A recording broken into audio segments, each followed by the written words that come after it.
included in the global stocktake here in Dubai. We both hope and are pleased that we think our joint work not only advanced our respective national efforts, but also reflected at the COP in many ways throughout the creating of momentum and providing substantive ideas. And indeed, we met periodically throughout the time here in order to try to make sure that we both felt we could come up with an agreement that could be supported broadly. In the case of COP28, the contribution included, among other things, our agreement to submit 2035 national determined contributions that are economy-wide and cover all greenhouse gases, which is critical to getting the kind of mitigation effort we need in the future. And also we wanted to encourage others to do the same thing. The Paris Agreement and the global stocktake both stress the importance of developing and updating long-term strategies in order to reduce emissions and enhance resilience. 2 years ago, the United States and China agreed to both submit updates to our long-term strategies by the Glasgow COP. We did exactly that, and today we are announcing our mutual intention to again revisit and update long-term strategies going forward. So we just wanted to highlight that, and I wanted a chance to thank Xie Zhenhua for the efforts we've made together. Thank you.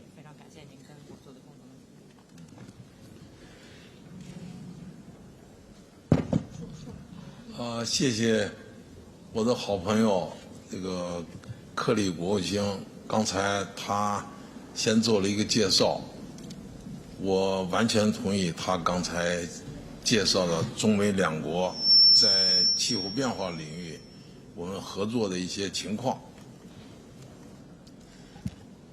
I'd like to thank my good friend, Secretary John Kerry, for his opening, and I agree with him very much on his assessment of China-U.S. cooperation in climate change. 我们两个这个特使呢，带着我们特使团队，在11月，根据习近平主席和拜登总统的要求。 我们要一起共同来坚持多边主义，推动巴黎协定的落实。我们在阳光之乡，举行了这个会谈，进行了诚恳的、坦率的、深入的、这个友好的这个交谈。最后呢，达成在两国元首会晤之前，我们达成了。 应对气候危机的这个阳光之乡声明。Under the instructions of President Xi and President Biden, our two special envoys, together with our teams, have spent some days in Sunnylands in California in this November, and. Under the principle of upholding multilateralism and promoting the implementation of the Paris Agreement, we had candid, frank, in-depth and friendly exchanges. And finally, we adopted the China-US Joint Sunnylands Statement for addressing the climate crisis before our two presidents' summit. 这个两国元首批准的联合声明呢，主要是讲，第一，我们总结了这个彼此的在落实巴黎协定、采取气候行动的进展情况，而且呢，我们商定要支持阿联酋成功的举办一次 COP28。另外呢，我们还商定中美两个最大的国家。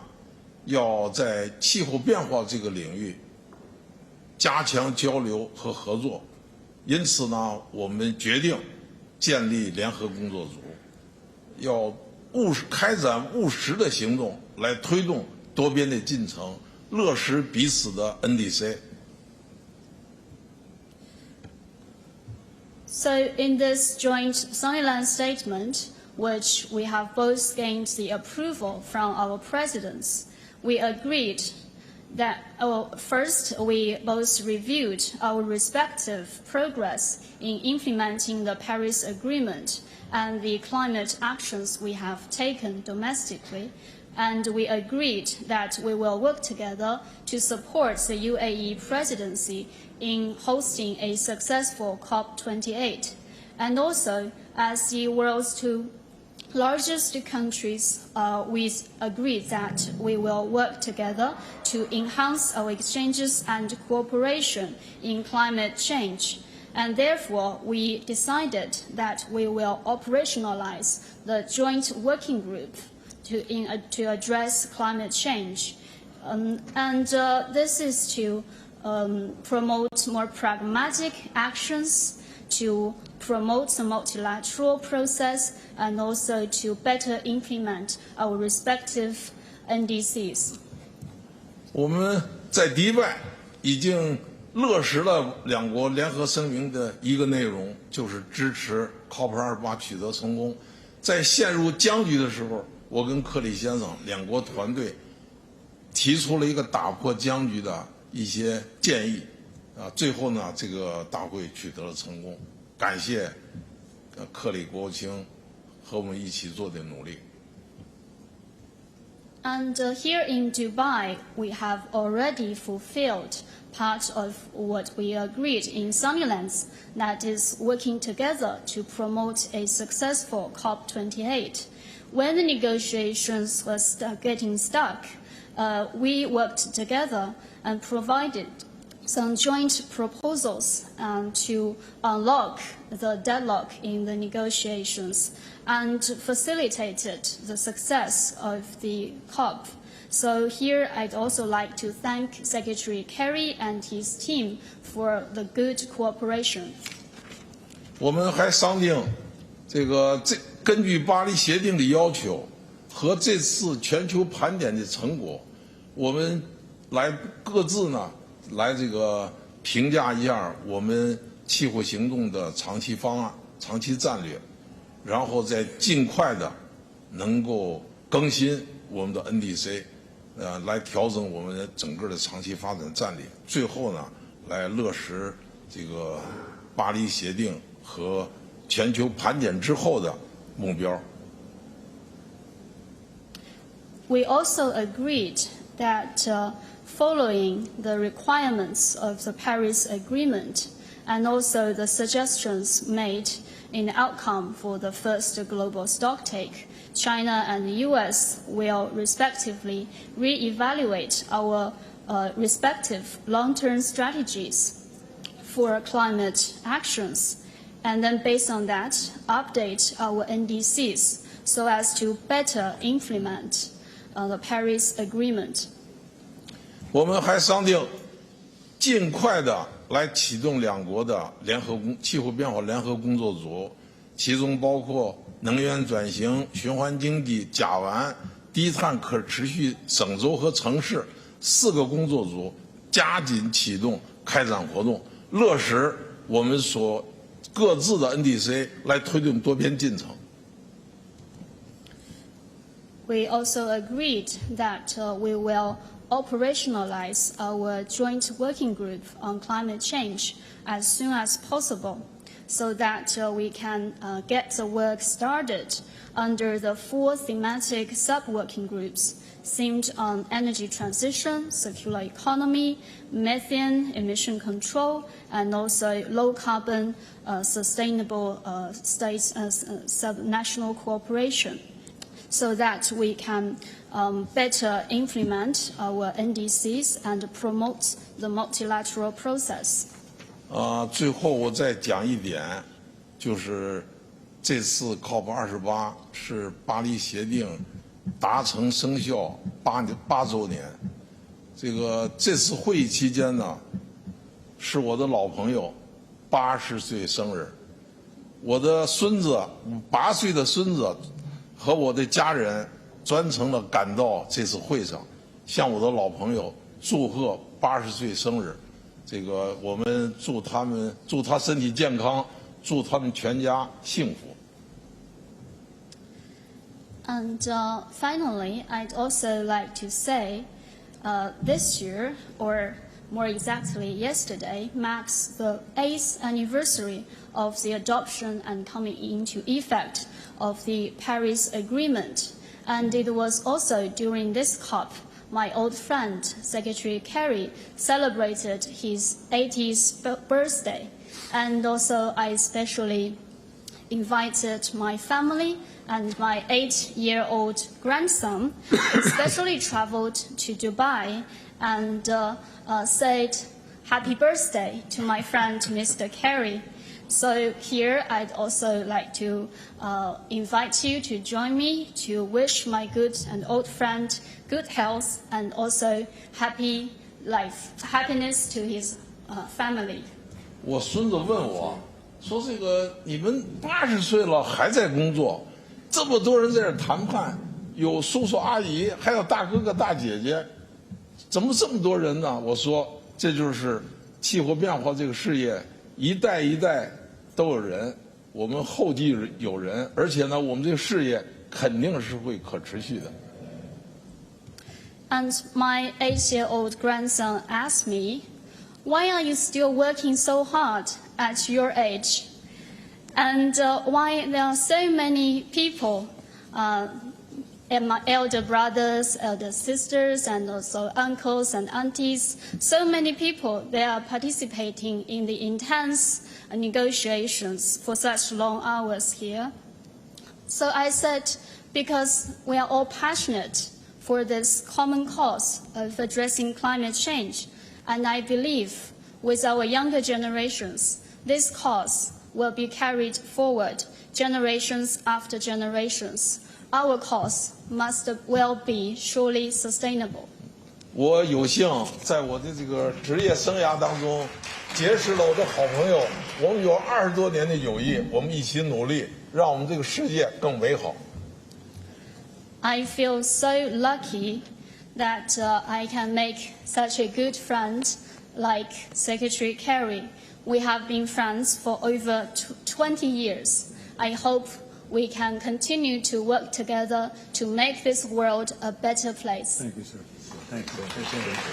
Appreciate it. His grandson is drop dead. Unbelievable. He's great. Thank you, Caesar. Thank you so much. Terrific. Thank you.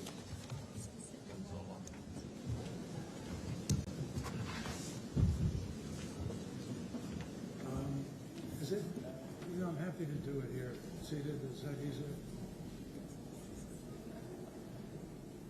Very grateful to excuse him for his comments. So,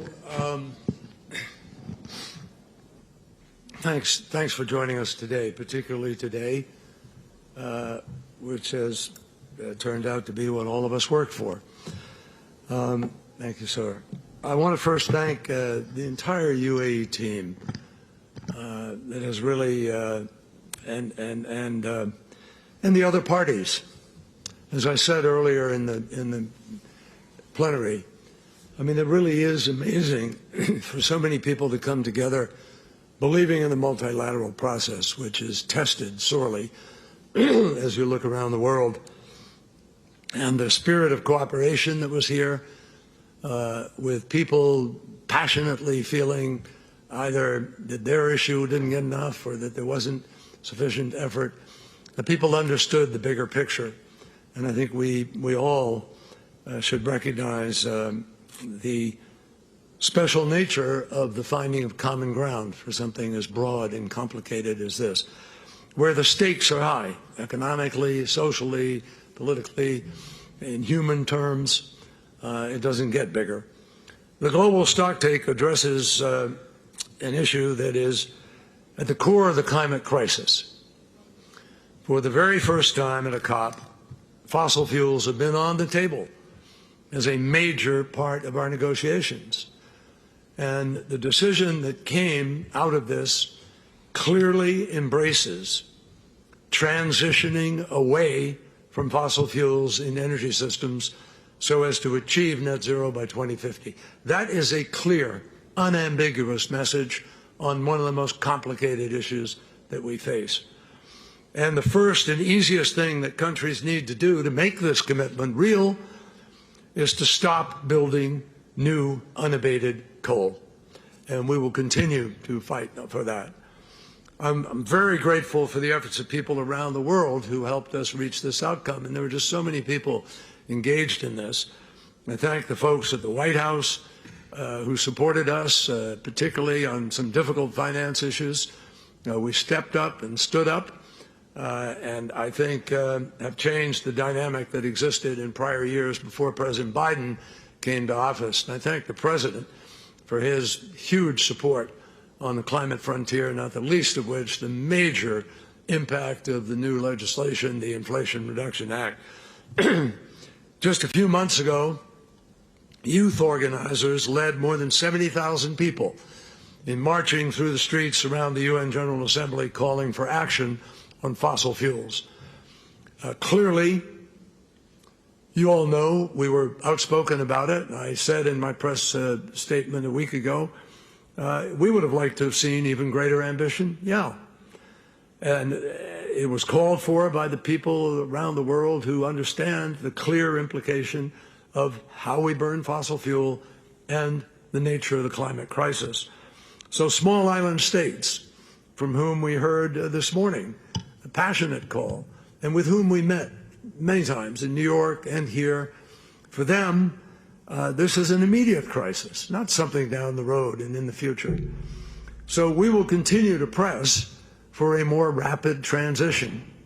But we have the United Nations COP process clearly on record now as demanding that we fully embrace that transition.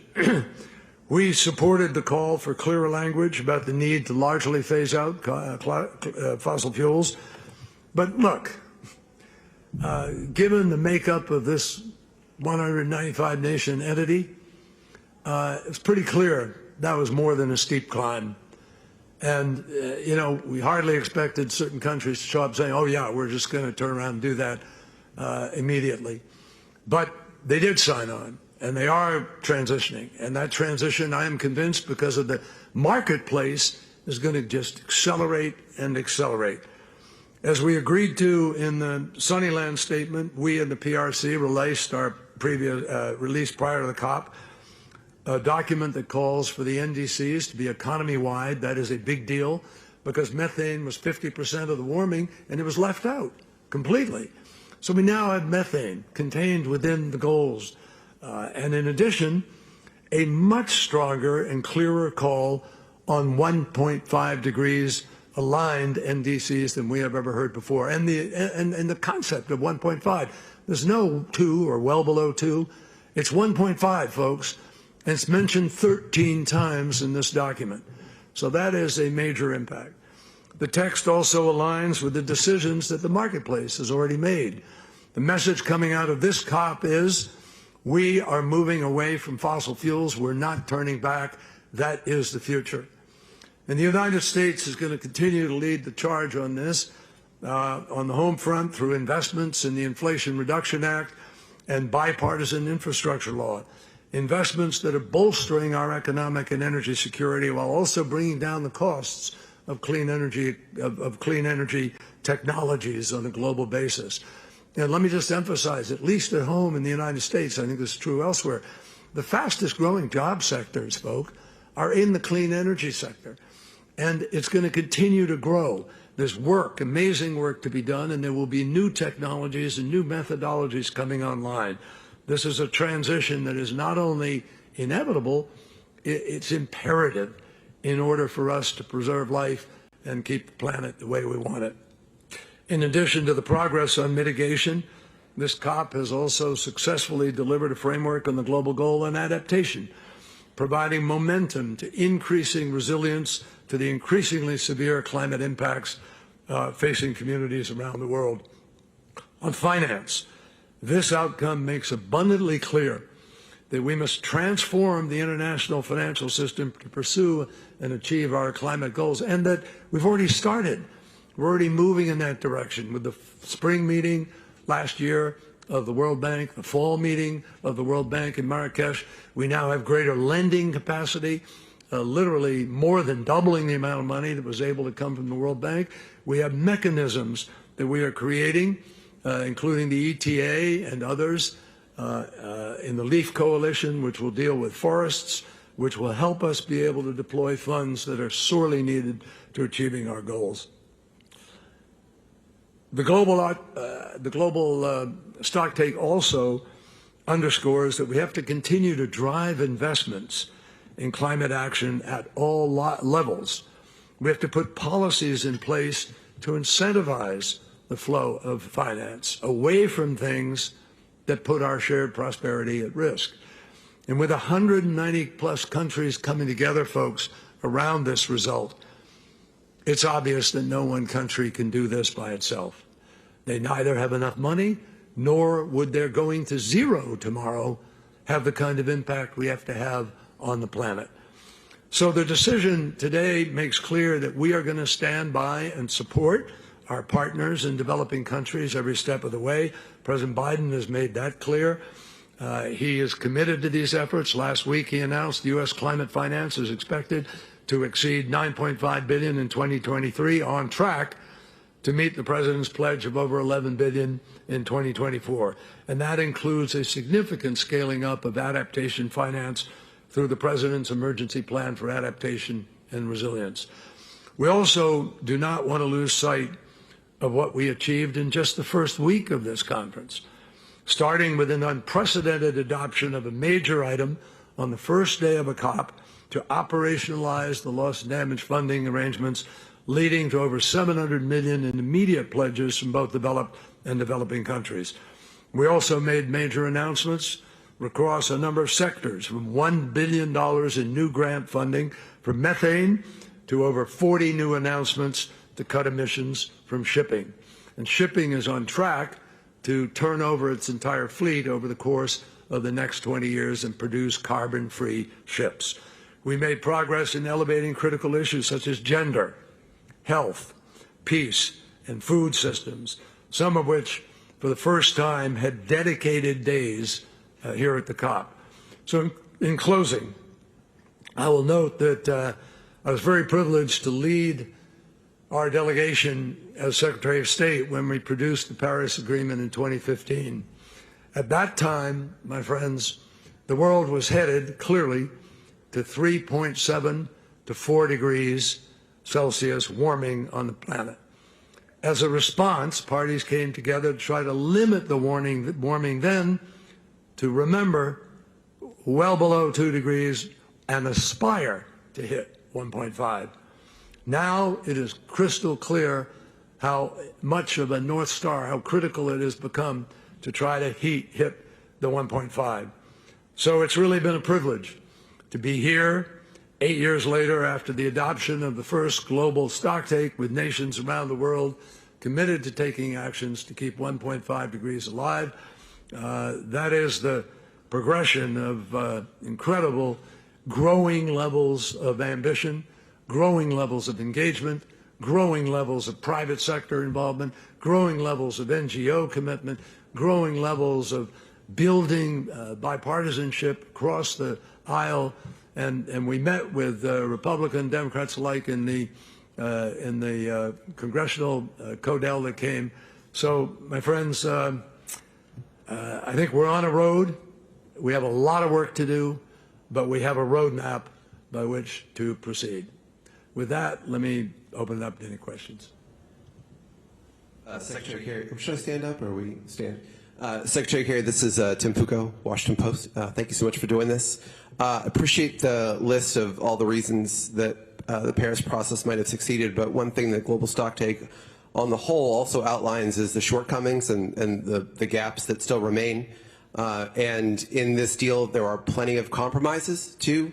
I'll point out energy systems in particular and the potential loopholes that creates for fossil fuels continued use and plastics, fertilizer, potentially even transportation. I'd love it if you have a bit of an explanation on the problems or shortcomings that may cause, and just beyond that, more broadly, considering some of those compromises in there, why you think people should believe that this will actually work and make a big difference?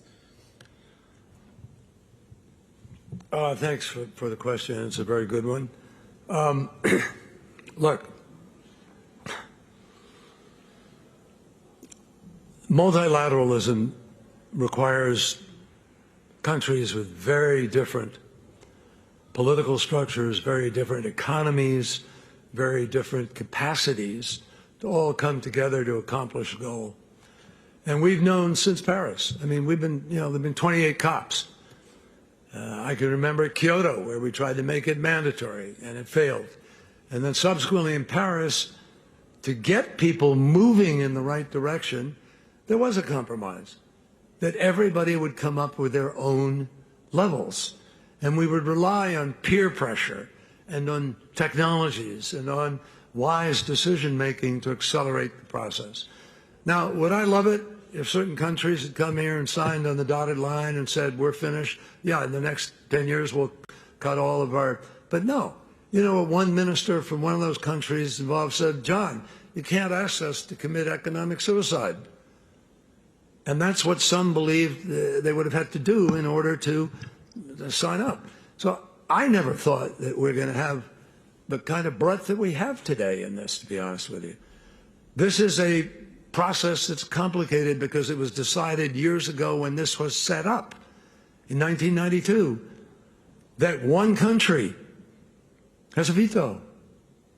One country can say no to the whole thing. That actually makes it even more remarkable that as much ambition is contained in this document. Now, we have to obviously push, but I'll tell you what's going to make the greatest difference in my judgment. The signal that comes out of here today is that the whole world is going to be moving even harder to try to make this happen. And you know what that does? That sends a signal that there's a new marketplace. Demand, we already know, is going to turn downwards for fossil fuels in a couple of years, few years, according to the IEA. That's because electric vehicles are being deployed. The more electric vehicles that are deployed, the less demand there is for gasoline. And the same with respect to power. The power sector is transitioning to renewables. 90+% of all the new electricity in the United States of America that came online this past year was from renewables, not from the dirty power sources. So I think bankers, people who fund, people who invest in the long run, they're going to make a different set of choices. They're going to stop saying, I can get paid back on this over the next 30 years, because they know that's not going to be happening over the next 30 years. So this is a sea change moment. But it doesn't mean you've solved everything overnight. We have to keep pushing. We have to keep, going forward. But it is tough. And the fact that people signed on, even some of these countries that have difficulties, to an energy, to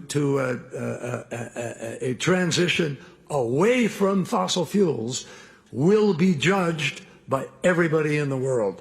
Try coming to the next COP and not have done anything. Try putting out a revision on your long-term strategy and not be actually facing up to your challenges. So I am really feeling like we're turning a corner. This is a big ship you have to turn. You all know from the Titanic and other things, you can turn that wheel hard over and it'll take a mile it takes a long time before the ship turns. And that's where we are. But I think it's speeding up by the day. And I'm encouraged by what we have here. But I'm not sitting back on my heels and saying this does it. We got a lot of work still to do, and we'll continue to do it.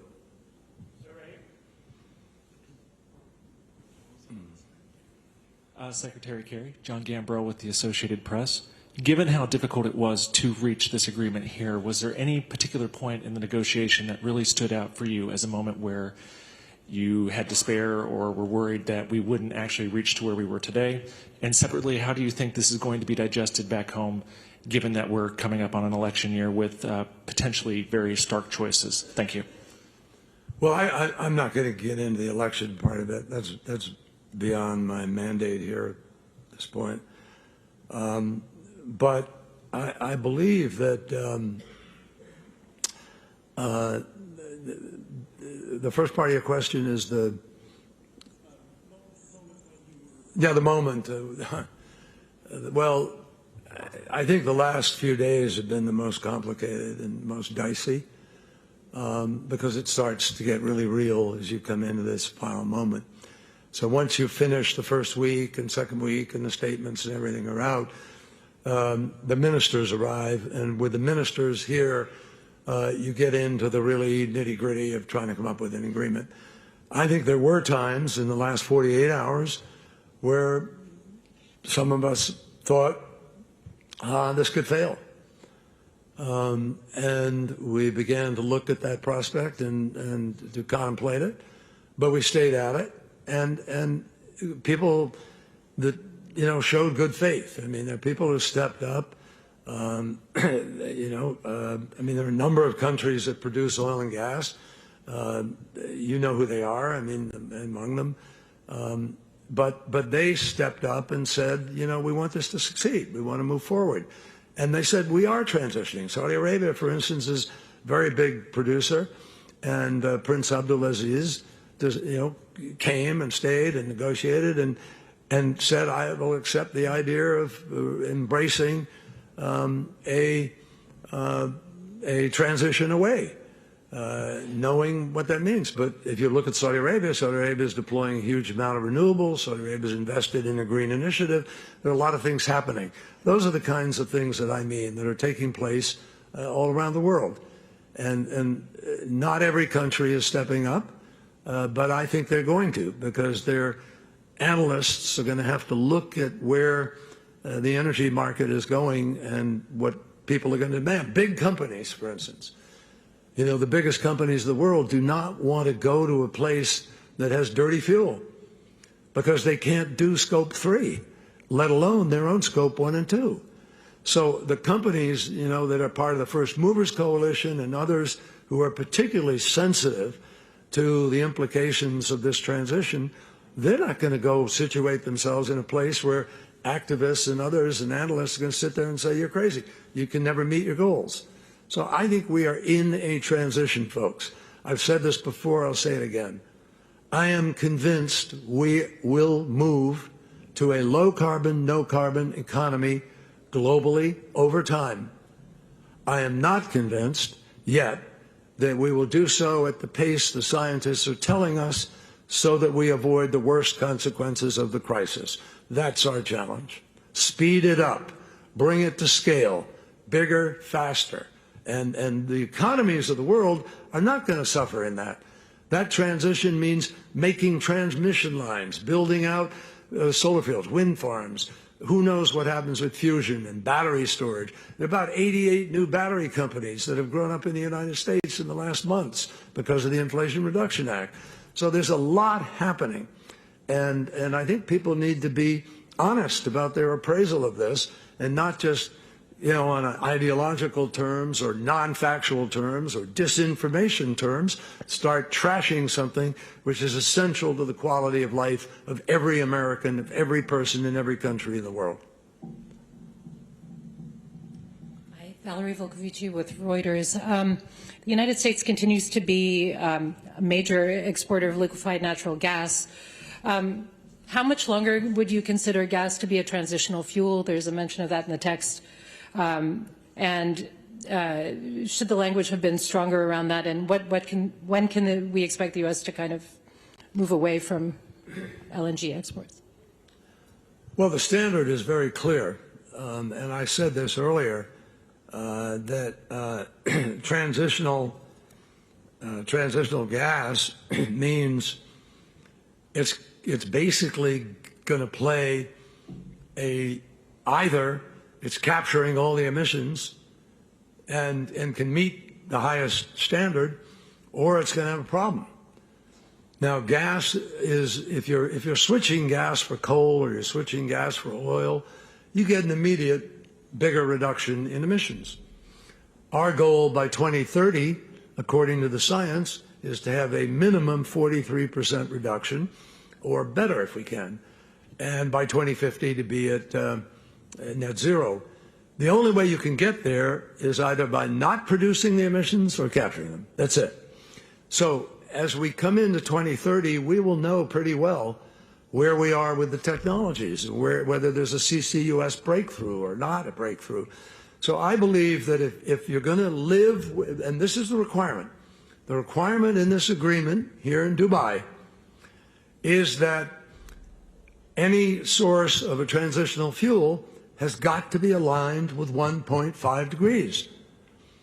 That means they're going to play either a limited role or temporary role while you're largely phasing out fossil fuels in the system over a period of time. But the technologies will help decide this, and the capacity, a fossil fuel company will tell you, we're going to capture the emissions. We're going to invest a lot in doing that now.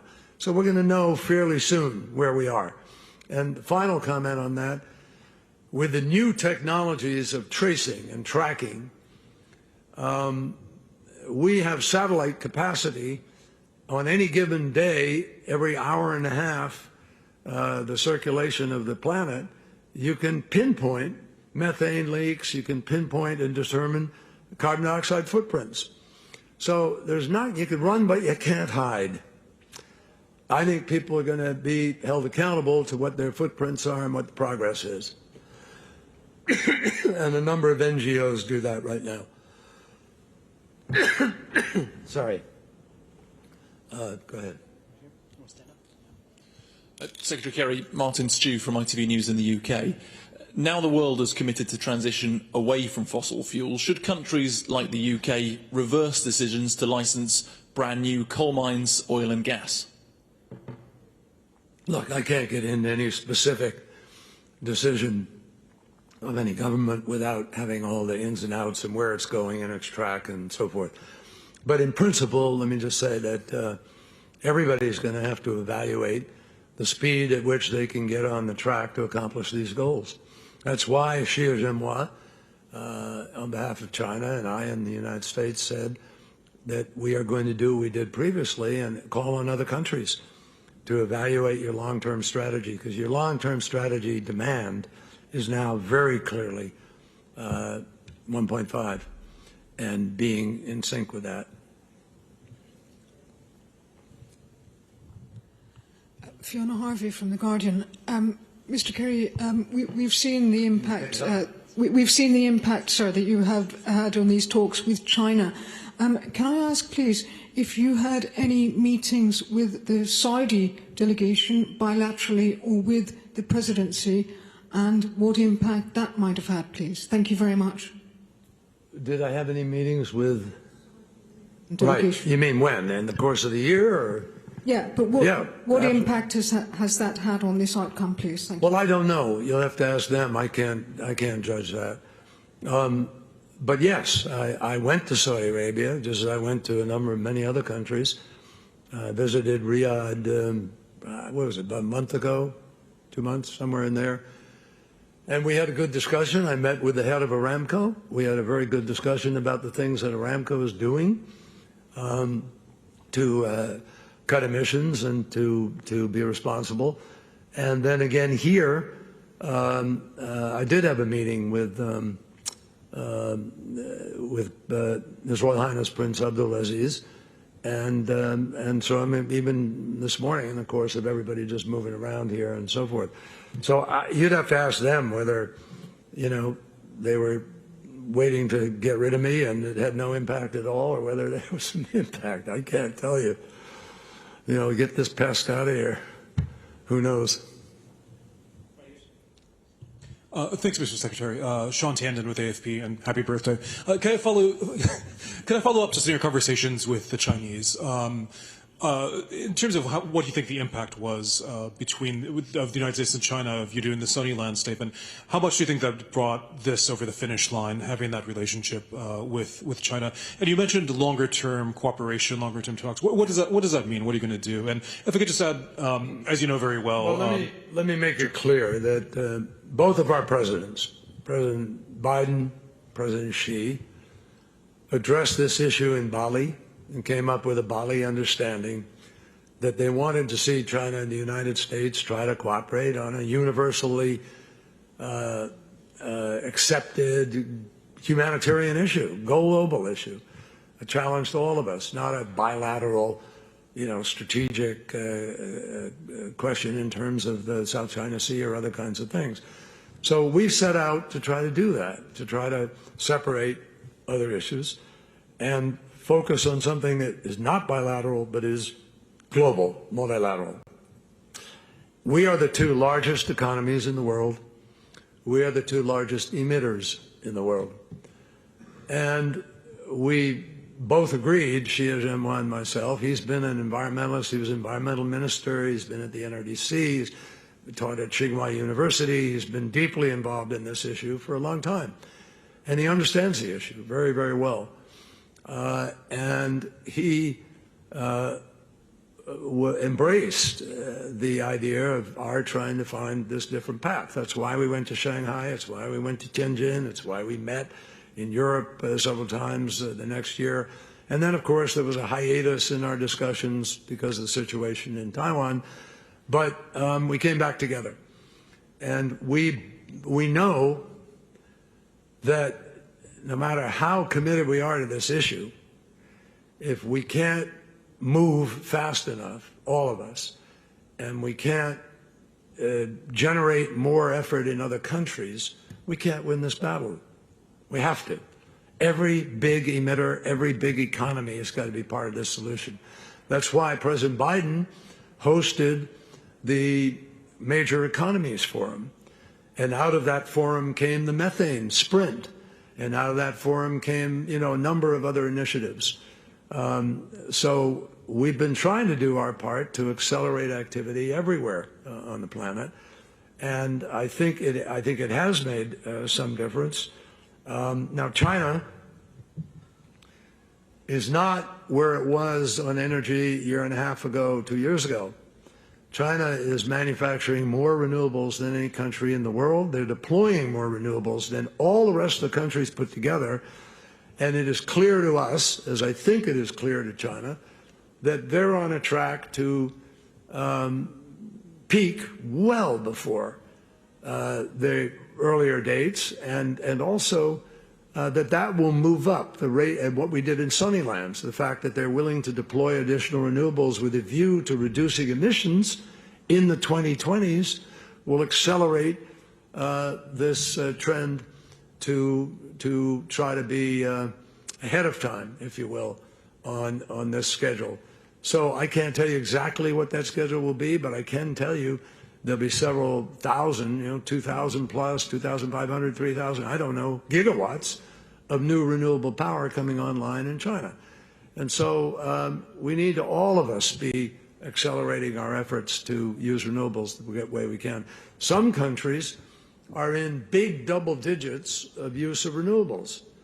And they are also very industrialized countries, which proves to people you can have over 50% of your power sector dependent on renewable,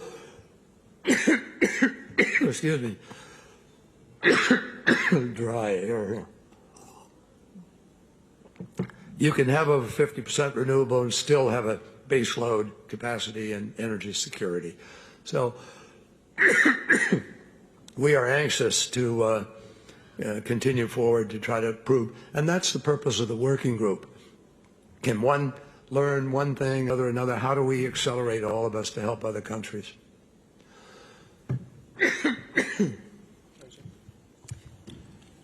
Jennifer Deloy, Bloomberg News. You say countries will be judged at the next COP by how they are doing on the transition away from fossil fuels. And as noted, the U.S. is still opening new oil and gas fields, ramping up LNG exports. In Baku next year at COP29, how should the U.S. be judged if it continues and keeps this up? Well, we should be judged on our pathway to reducing emissions.